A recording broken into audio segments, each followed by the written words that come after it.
옛날 고등학교에서는 맞는 것이 용인되는 그런 시절이 있지 않습니까?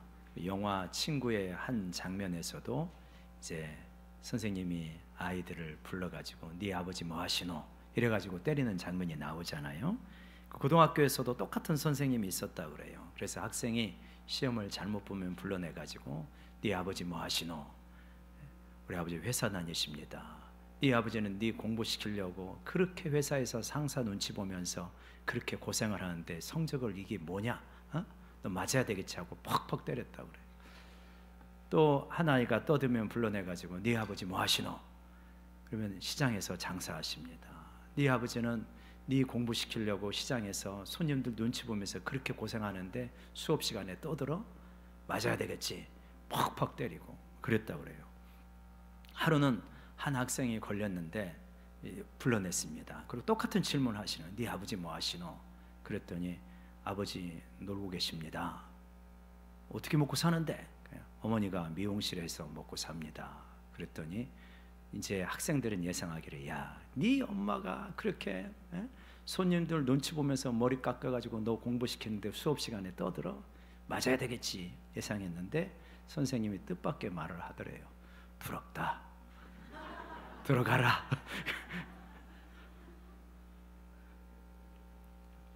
많이 부러움을 안고 살아가죠. 누군가가 SNS에 자기 여행기를 올리거나 멋진 식당에서 식사하는 메뉴를 올리고 그러면 부러워합니다. 멋진 연애를 부러워하고요, 다복한 가정을 부러워하기도 합니다. 아픈 사람은 건강한 사람이 부럽죠. 또 우리 청년들의 경우에는, 남성의 경우에는 멋진 식스팩이 부러울 거고, 여성의 경우는 날씬한 몸매가 부럽기도 할 것입니다. 연애도 부러워해가지고 부러움은 지는 거다, 뭐 그런 프로그램도 있었죠. 가상 연애인지 리얼 연애인지 제가 잘 모르지만 그런 연애하는 그 프로그램이 있었던 걸로 압니다. 부러우면, 이렇게 부정적으로 부러우면은 이게 아픔이 되어지죠. 열등감을 자극하고 나는 뭐하러, 나는 왜 이 모양으로 살고 있나, 그렇게 한탄하기도 하고 그렇게 될 수도 있지만, 또 긍정적으로 부러움을 받아들인다면 그래 나도 좀 저 근처에는 가보자, 이런 식으로 받아들일 수도 있겠죠. 부러워해가지고 시기하고 질투하고 원망하고 한탄한다면 부러우면 지는 것이지만, 내가 부러움을 긍정적인 에너지로 사용한다면 꼭 그렇게 지는 것이라고만 볼 수는 없죠. 그러한 여러 가지 세속에 예뻐 보이고 화려해 보이고 좋아해 보이고 그런 것도 부러워할 수 있겠지만, 우리 그리스도인들의 부러움은 조금은 달라야 된다라고 생각이 되어집니다. 또 그런 부러움도 있을 거고요. 제가 대학원 시절에 중국에 선교를 갔는데 중국 교회에 예배를 드리게 되었습니다. 근데 중국은 두 가지 언어가 있잖아요. 그래갖고 위쪽에 북경 언어는 이 통역이 되는데 밑에 쪽 광동 언어는 통역이 안 돼가지고 예배를 2시간 넘게 드리는데 통역이 하나도 안 되는 거예요. 그럼 되게 좀 지루할 수 있고 힘들 수 있는데 전혀 그걸 못 느꼈어요. 나와서 찬송을 하고 나와서 간증을 하고 설교를 하시고 2시간 넘게 진행되는데 뭔 말인지 하나도 못 알아듣지만, 그렇지만 무언가 하나님의 임재가 있는 거예요. 뭔가 마음을 만져주는 게 있는 거예요. 영혼의 터치가 있는 거예요. 그걸 보면서 참 부럽다는 생각을 했어요. 우리 교회가 그랬으면 좋겠다. 설사 한국말로 모르는 외국인에 와서 예배를 든다 할지라도 이 교회에는 뭔가 내가 알지 못하는 하나님의 임재감 같은 게 있구나, 영혼의 어루만짐이 있구나. 여러분, 우리가 그런 교회를 사모하고 만들어가기를 원합니다. 개인적으로 부러워하는 사람들도 있는 거죠. 어떤 사람이 여러분 부럽습니까? 주님과 하나가 된 사람, 주님께 온전히 바치어진 사람, 나는 사는 곳이 아니라 예수님으로 사는 사람이 참 부럽죠. 나도 좀 저렇게 제대로 믿어봤으면 좋겠다, 이런 부러움을 가지신 분들이 여러 분 계시리라 생각됩니다. 지난 금요일에 투르키예의 김혜란 선교사님이 오셔서 말씀을 전했는데, 저는 그분과 교제를 나누면서 참 부럽다, 그런 생각을 많이 했어요. 주님과 동행하시는 이야기, 주님께 헌신된 이야기 많이 하시더라고요. 설교 말미에 다시 한번 소개를 하도록 하겠습니다. 오늘 사도 바울의 삶도 참 부럽습니다. 어쩌면 이렇게 주님과 이 정도까지 동행할 수 있을까? 심지어 죽음도 초월하고 죽음에 대해서 초연한 그러한 삶 참 부럽고요. 그 자유롭고 평화를 누리는 삶이 너무나 부럽습니다. 그러니까 주님 중심적으로 온전하게 살 때 이 정도의 삶의 특징들이 나타나는구나. 한 두 가지 정도를 살펴보면서 이 부러움을 어떻게 우리의 에너지원으로, 동력원으로 사용할 수 있을까, 그러한 말씀을 나누고자 합니다. 첫 번째로, 사도 바울은 정말 예수 중심적으로 살았기 때문에 누군가가 나를 괴롭게 하여도 괴로움을 느끼지 않았습니다. 자기 자신을 정말 내려놓고 자기 자신을 이렇게 연민에 빠지지 아니하고 초연한 삶을 살아가고 있는 굉장한 자유인이다, 이런 부분을 알 수가 있습니다. 여러분, 우리는 언제 이렇게 괴롭습니까? 육체적으로 괴롭기도, 아플 때 굉장히 괴롭죠. 경제적으로 공공할 때 괴롭습니다. 그런데 대부분의 괴로움은 사람과의 관계 속에서 오는 괴로움이거든요. 누가 나를 미워할 때 괴롭습니다. 회사에 갔는데 나를 왕따시켜요? 보통 힘드시지 않을 겁니다. 학교에 갔는데 그렇다면 너무 괴롭죠. 누가 나를 오해하고 있습니다. 너무 괴롭습니다. 교회에 왔는데 나를 친절하게 대하지 않아요? 괴로워요. 일주일의 삶 속에서 시달리고 왔는데 교회에 와서 좀 이렇게 위로받고 싶은데 누가 나를 바라보며 아는 체도 안 하고 인사도 안 하고 미워하는 게 역력하고 내 곁에 오는 걸 싫어하고 그런 것이 역력하면 교회 나오기 싫습니다. 내가 나와서 왜 주일날 이 스트레스를 받나, 이런 생각이 들죠. 그래서 우리가 뭐라고 합니까? 올해 피어가 바나바처럼 친절하게. 우리 다시 한번 외쳐봅시다. 바나바처럼 친절하게.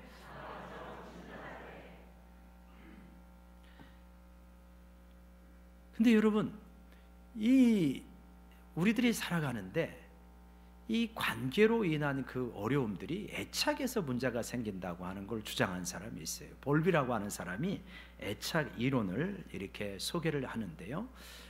그러니까 아이가 태어나서 6개월부터 1년 반 사이에 엄마나 혹은 양육자에게 아주 잘 돌봄을 받으면 애착이 생긴다 그래요.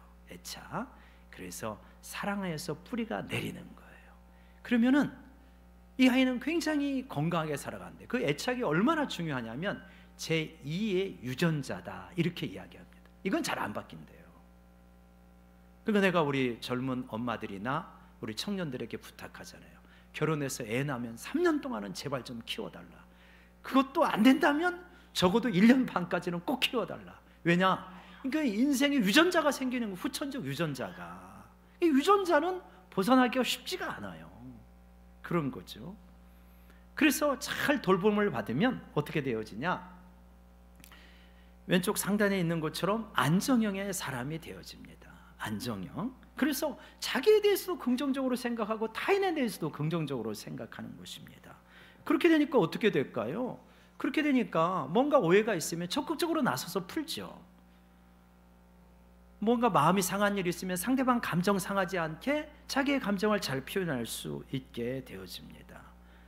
안정감이 있으니까 엄마나 혹은 가정이 안전한 기지가 되고 베이스 캠프가 돼가지고요, 바깥에 나가서 열심히 살고 갈등도 잘 풀고 좋은 신뢰관계도 얻고 팀워크도 있고 도전도 하고, 그렇게 하다가 또 피곤하면 집에 오기도 하고 또 나갔다 나왔다 들어갔다, 이런 거를 잘하는 거죠. 그래서 안정형의 사람을 있는데, 한번 여러분 머릿속에 그런 분이 떠오르는 분이 있을 것 같아요.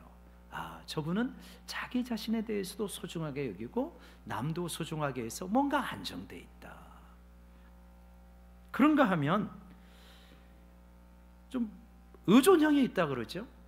그러니까 타인에 대해서는 긍정적으로 생각을 하는데 자신에 대해서는 부정적으로 생각을 하니까 안정감이 없습니다. 뿌리가 약해요. 그러다 보니까 늘 어디에게 의존하겠습니까? 타인에게 의존하는 거예요. 다른 사람이 나를 인정해 주어야만 내가 의미가 있는 거예요. 그래서 이걸 극단적으로 설명하면 당신이 나를 인정할 때 나는 존재한다, 이런 표현이 될 수 있어요. 아찔한 이야기죠. 누가 나를 인정해 줘야만 내 존재감이 있는 거예요. 어떻게 될까요? 많이 눈치를 보게 되어집니다. 다른 사람에게 붙들려 사는 삶이 되는 거죠. 이걸 악용하면은 사람을 휘둘러 버릴 수 있는 거죠. 그 사람이 그런 기질이라고 하는 것을 하면 교묘하게 사람을 괴롭게 할 수 있는 것입니다. 그런가 하면 표는 계속 보여주시고요. 자신에 대해서는 긍정적인데 타인에 대해서 부정적인 생각을 가지고 있으면 어떻게 됩니까? 거부하게 되는 거죠. 나는 괜찮아, 니들이 문제야. 이렇게 되니까 우리 교회에서 볼 때는 저 사람 상당히 교만하다, 자기만 잘났고 다른 사람 무시해, 이렇게 되어지는 거예요. 그래서 관계에서 상처도 줄 수 있고요, 아픔도 줄 수 있습니다. 본인은 편할지 모르지만 갈수록 외로워져요. 자, 그런가 하면 극단적인 경우는 회피형이잖아요. 나도 못났고 너도 문제가 많다, 너 죽고 나 죽자, 이런 행위 나오는 거죠. 괴로운 사람입니다. 이런 사람이 있으면 관계가 굉장히 파괴적이에요. 판을 엎어버립니다. 근데 여러분, 이것이 6개월에서 1년 반 사이에 형성이 되어지고 제2의 유전자와 같다고 말하지만 예수를 믿으면 그러면 그냥 뭐 그것으로 끝이겠습니까? 아니죠. 어떻게 됐습니까? 점차 안정형으로 성화가 되어지는 거죠. 왜냐? 예수님 믿으면 성령께서 우리 가운데 역사하여서 너는 왕같은 제사장이요 그의 소유 그의 백성이라고 말씀하시고, 내가 너로 인하여 기쁨을 이기지 못하고 내가 너를 잠잠히 사랑하신다는 이러한 주님의 사랑의 말씀, 우리가 아직 죄인 되었을 때, 연약할 때 그리스도께서 우리를 위하여 죽으심으로 하나님께서 얼마나 우리를 사랑하시는지를 보여주셨고, 내일이 성탄절인데 예수님께서 우리를 사랑하셔서 이 땅에 오셨다는 걸 알기 때문에 나 자신이 못났다고 생각하는 사람이 차츰 어떻게 됩니까? 내 자신이 소중하다는 생각을 갖게 되어집니다. 성령께서 역사하셔서 우리의 이름 뿌리 깊은 부분까지 어루만져 주시는 거죠. 그리고요, 하나님의 사랑을 접하게 되면 자연스럽게 어떻게 되냐? 나만 그렇게 소중한 게 아니라 내 곁에 있는 당신도 소중하다는 것을 자연스럽게 성령이 깨우쳐 주십니다. 우리 옆에 사람 한번 서로 바라보면서 격려합시다. 나도 소중하고 당신도 소중합니다. 시작. 사도 바울은 정말 성화된 사람이어서 아주 깊은 안정감을 가지고 살아갔던 것 같습니다. 그래서요, 어떻게 되어지냐면 어려움을 당했을 때도 별로 그렇게 어려움을 느끼지 않아요. 다시 이제 본문으로 와서 보면은 그렇습니다. 사도 바울이 감옥에 있으니까 빌립보 성도들이 굉장히 걱정을 해요. 그 걱정에 대한 답변입니다. 걱정하지 말아라, 나 잘 있다는 거예요. 잘 있는데 오히려 기뻐하고 기뻐한다는 거예요. 감옥에 있는데 기뻐하고 기뻐한대요. 18절에 그러죠. 나는 기뻐하고 또한 기뻐하리라. 아니, 감옥에 있고요, 그냥 단순하게 감옥에 있어서 얼마 있다가 석방되는 정도가 아니에요. 재판을 앞두고 있는데 재판 결과에 따라서 죽음을 당할 수 있는 상황이거든요. 근데 뭘 그렇게 기뻐할 일이 있습니까? 근데 기뻐한대요. 왜요? 12절에서 그렇죠. 내가 감옥에 있어서 당한 일이 오히려 복음 전파에 큰 도움이 되었다. 이게 뭐냐? 자기가 감옥에 있는데 사도 바울은 그냥 잡범이 아닙니다. 어떤 범이냐면 종교범이에요. 사상범입니다. 로마 황제를 숭배해야 되는데 로마 황제를 우상으로 여기면서 숭배하지 않고 사도 바울을 따르는 사람들은 황제에게 절하기를 거부하거든요. 로마의 사회에 불안정한 이러한 요인을 만들 수 있는 사람이니까 굉장히 사상범으로 엄중하게 심판을 받습니다. 나중에 결국 이 죄로 사형을 당하잖아요. 목배임을 당하지 않습니까? 그러니까 아무나 신문하는 게 아니고 상당히 고급 엘리트 군인들과 경찰이 신문하는데 그게 누구냐면 시위대입니다. 시위대라는 것은 황제의 시위대예요. 황제 경호부대입니다. 황제 경호부대는 로마에 있을 뿐만 아니라 큰 도시에 있었어요. 고린도에 있었고 에베소도 있고 그렇습니다. 사도 바울은 지금 고린도나 에베소 가운데 있을 것 같은데요, 거기 감옥에 갇혀 있는데 시위대에게 신문을 받고 그들과 함께 있으면서 감시를 받으면서 너 왜 이거를 전하냐? 그랬더니 예수는 주가 되시고 우리를 위하여 십자가에 죽으시고 부활하신 그분이 우리의 주이고 진정한 왕이시다. 이 복음을 사도 바울이 얼마나 복음에 풍성한 사람이니까 계속 전하는 거예요. 계속 전하는 가운데 신문하는 이 시위대 가운데 여러 사람이 예수님을 영접하게 되었다. 예수님을 알게 되었다. 그래서 복음이 전파되었다. 그걸 볼 때 너무 감사하다는 거예요. 너무 기뻐하고 있어요.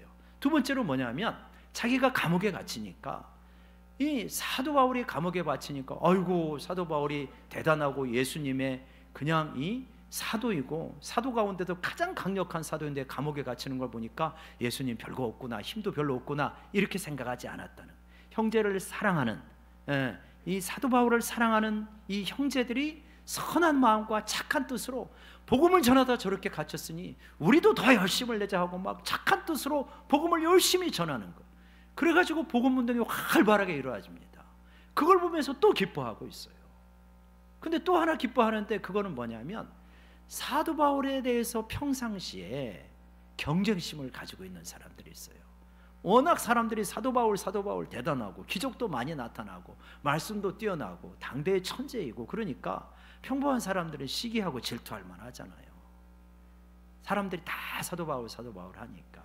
그런데 그분이 이 바깥에서 열심히 전할 때는 어떻게 할 수 없었는데 감옥에 갇혔네요. 이제는 내 기회다, 이제는 내가 한번 활약할 때다 하는 마음으로 막 열심히 이분들이 시기와 분쟁으로 경쟁하는 마음으로 복음을 전하는 거예요. 이렇게 하든지 저렇게 하든지 전파되는 것은 그리스도니 나는 기뻐하고 기뻐한다, 지금 그렇게 말씀하고 있는 거죠. 여러분 어떻습니까? 우리들은 주로 나에게 연연해서 살 때가 많잖아요. 근데 사도 바울을 보면 자기 연민, 자기에 대해서 연연하는 마음을 찾아보기가 거의 어려워요. 완전히 예수님께 붙들린 삶. 어떤 사람이 자유롭고 어떤 사람이 행복한가 늘 이렇게 좀 유심히 관찰해 보니까 여러분, 자기 연민이 없는 사람이 행복하게 살더라고요. 한번 잘 생각해 보세요. 주변 관찰해 보세요. 그러니까 우리를 힘들게 하는 건 뭐냐면 자기 연민이에요. 사는데 어떻게 아프지 않을 수 있겠어요? 육체를 가지고 사는, 어떻게 안 아프고 그냥 9988 234 어떻게 살겠어요? 이런 사람이 몇 프로나 되겠어요? 1, 2%나 될라나? 대부분 질병을 앓죠. 나이 들면 더 그렇죠. 어떻게 여러분 관계에 어려움이 없겠어요? 인생을 살면서 타락한 세상에 죄인들이 묶여서 사는데 어떻게 늘 경제적으로 편안하고 좋을 수 있겠습니까? 어떻게 가족 가운데 먼저 떠난 일이 없겠어요? 이건 정해져 있는 거잖아요. 어떤 형태가 되든 그런 상실이 다 있는 거예요.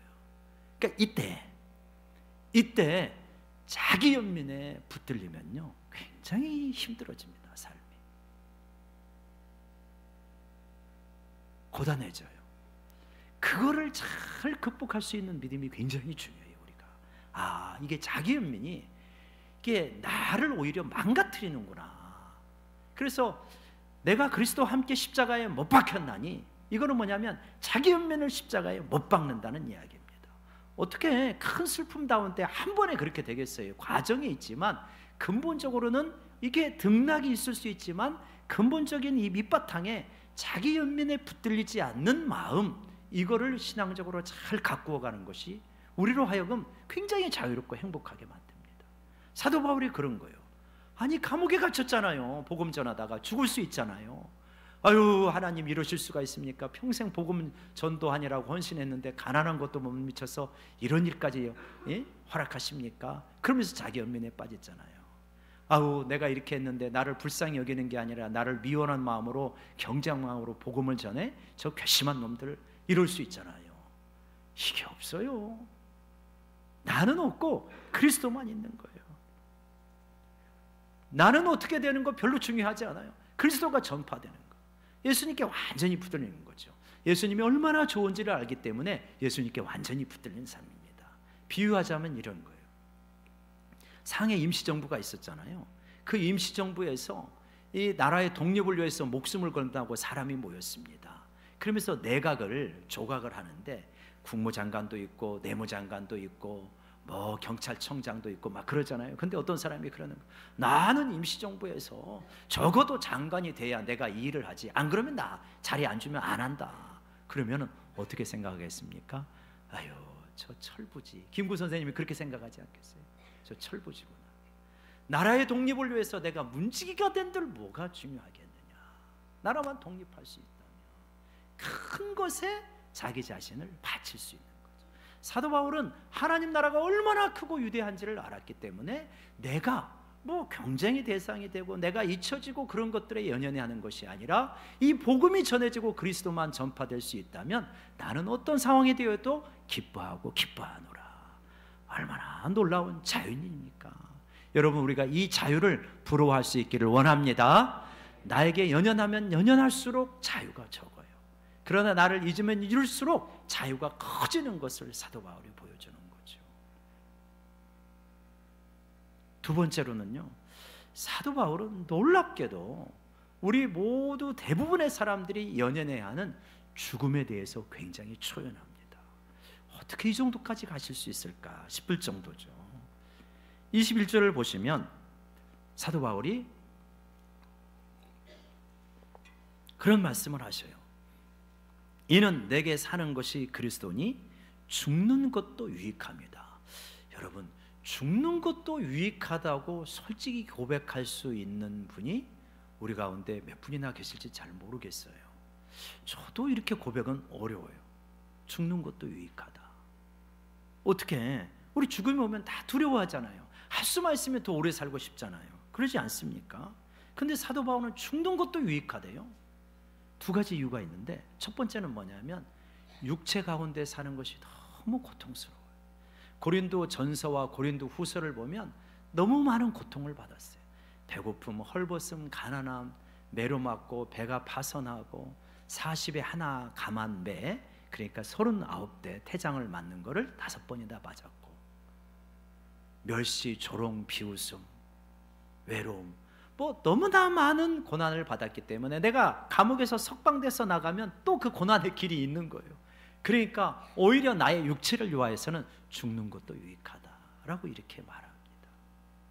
근데 또 다른 이유가 있는데 뭐냐면 그것뿐만 아니라 사도 바울은 이 땅에서 삼층천을 경험했습니다.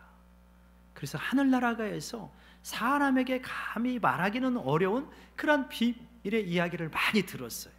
천국이 얼마나 실제인지를 알았고 느꼈고 경험을 했기 때문에 나는 지금이라도 이 땅을 떠나서 천국에 간다면 그것이 나한테는 유익하다, 그렇게 말하고 있는 거예요.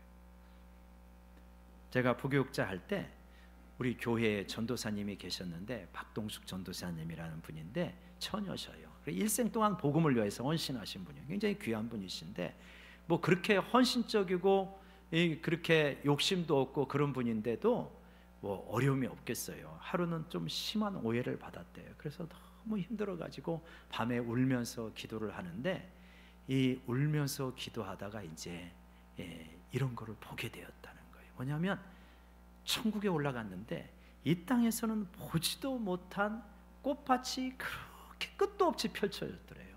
너무 좋더래요. 그리고 향기도 이 땅에서 맛보지 못한 샤넬 포보다 훨씬 좋은 그 향기가 그냥 진하게 느껴지더라는 거예요. 그래갖고 예수님을 만나서 이야기하는데, 예수님 너무 좋아요, 너무 좋아요.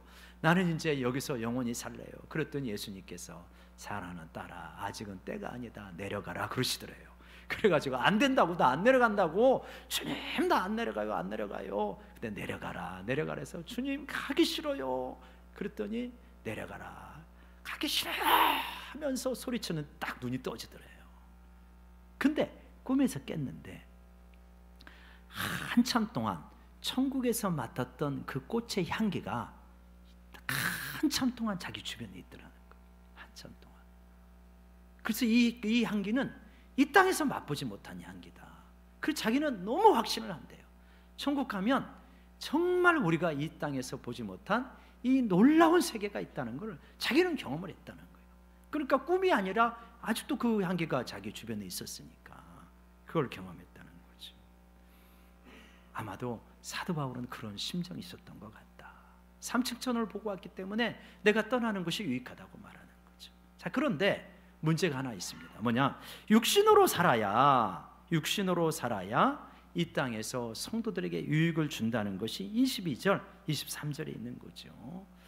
그러나 만일 육신으로 사는 것이 내일의 열매일진데, 내가 육신으로 살아야 빌립보 성도를 비롯한 성도들에게 이 복음을 전하고 이들이 성장하고 구원의 열매를 확실하게 맺을 수 있도록 그렇게 하지 않겠느냐.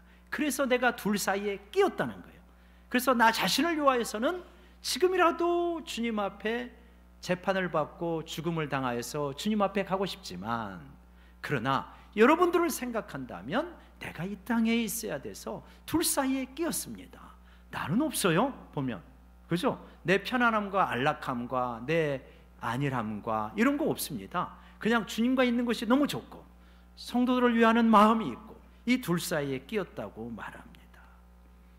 그러면서 그러나 나는 25절에 그러죠. 너희 무리와 함께 거할 이것을 확실히 아노라. 내가 진짜 바라는 것은 천국에 가는 것이지만 여러분을 위하여서 여러분과 함께 있기를 원하고 하나님께서 석방시켜 주실 것을 압니다. 그런 말을 하는 거죠. 여러분, 사도 바울을 보게 되면 그리스도가 정말 우선이구나 하는 걸 알 수 있어요. 그러니까 죽음마저도 초월합니다. 여러분, 죽음이라고 하는 것은 이 세상 사람들에게는 어떤 의미가 있고 우리에게는 어떤 의미가 있는 겁니까? 이 세상 사람들에게 죽음은 무로 돌아가는 거예요.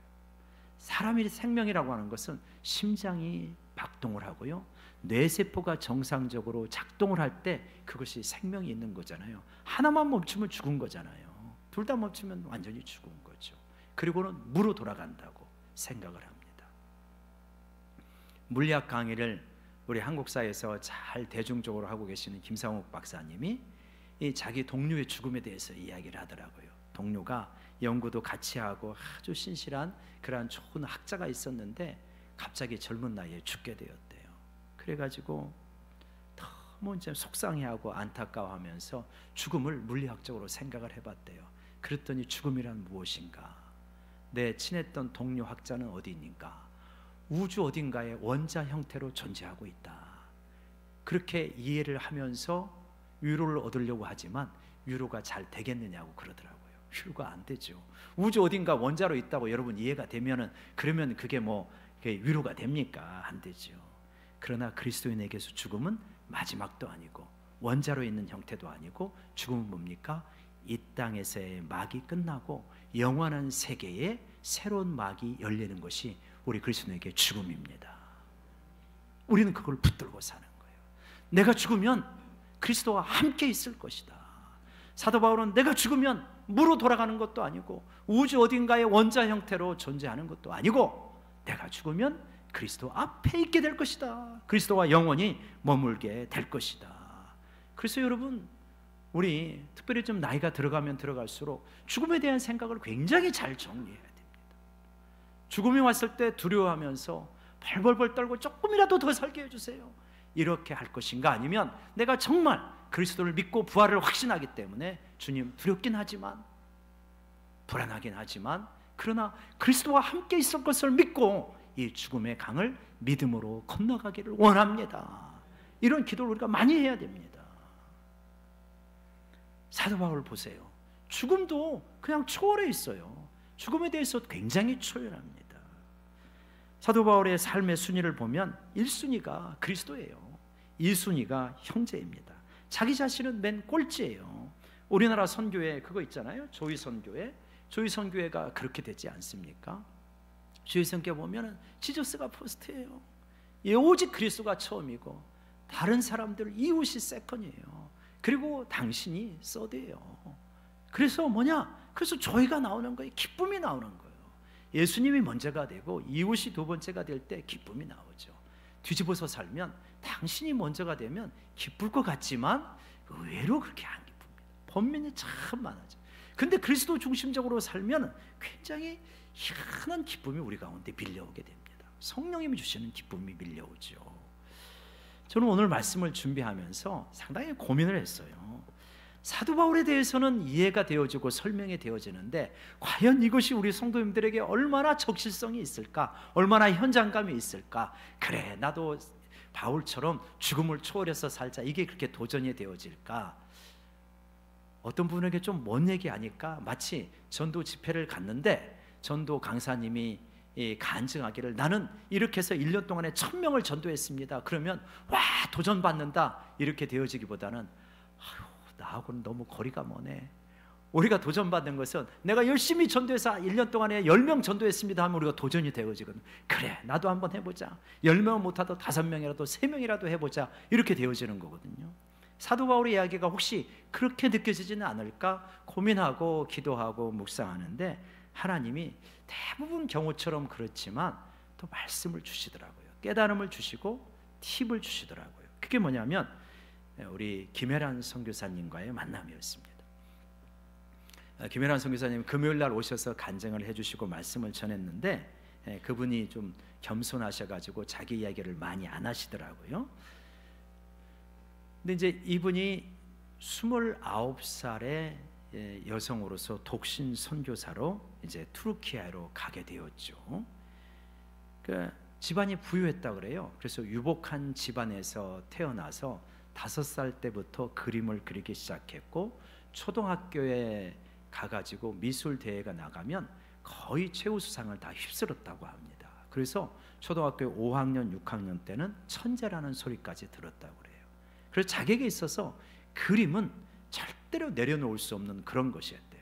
그래서 이제 열심히 그 화가의 길을 준비하고 화가가 되었고, 이제 그러면서 자기가 생각할 때는 그때도 성경 열심히 읽고 기도하고 전도하고 이런 생활을 열심히 했으니까 나는 미술계를 개혁하겠다. 자기가 볼 때는 미술계가 사탄에게 사로잡혀 있다. 미술이, 현대 미술이. 그래서 자기는 이 거룩한 그림으로 미술계를 변혁시키겠다. 이런 마음을 가지고 이렇게 그림을 그렸대요. 그런데 어느 날인가 목사님께서 말씀을 전하시는데, 나는 죽고 예수로 사는 삶, 나를 내려놓고 그리스도를 위하는 삶, 이런 류의 말씀이었는가 봐요. 근데 그 말씀이 자기에게 다가오기를, 헤라나, 너는 그림을 내려놓고 아무것도 없는 가운데서 하나님만을 바라볼 수 있겠느냐? 이런 말씀으로 자기에게 들려오더래요. 그래가지고 그 말씀이 너무 자기에게 부딪혀와가지고 며칠 동안 알았대요. 실제로 육체적으로 알았대요. 왜냐? 그림을 내려놓는 건 자기에게 죽음인 거예요. 근데 어떻게 그림을 내려놓고 하나님만 보면서 살라고 하십니까? 아무리 생각해도 자기는 너무 힘들어가지고 육체적으로 알았대요. 근데 어떻게 했냐면 기도했대요. 하나님, 정말 그러고 싶습니다. 한편으로 두렵지만 그러고 싶습니다. 그런데 너무 힘들지 않게 내려놓을 수 있도록 도와주세요.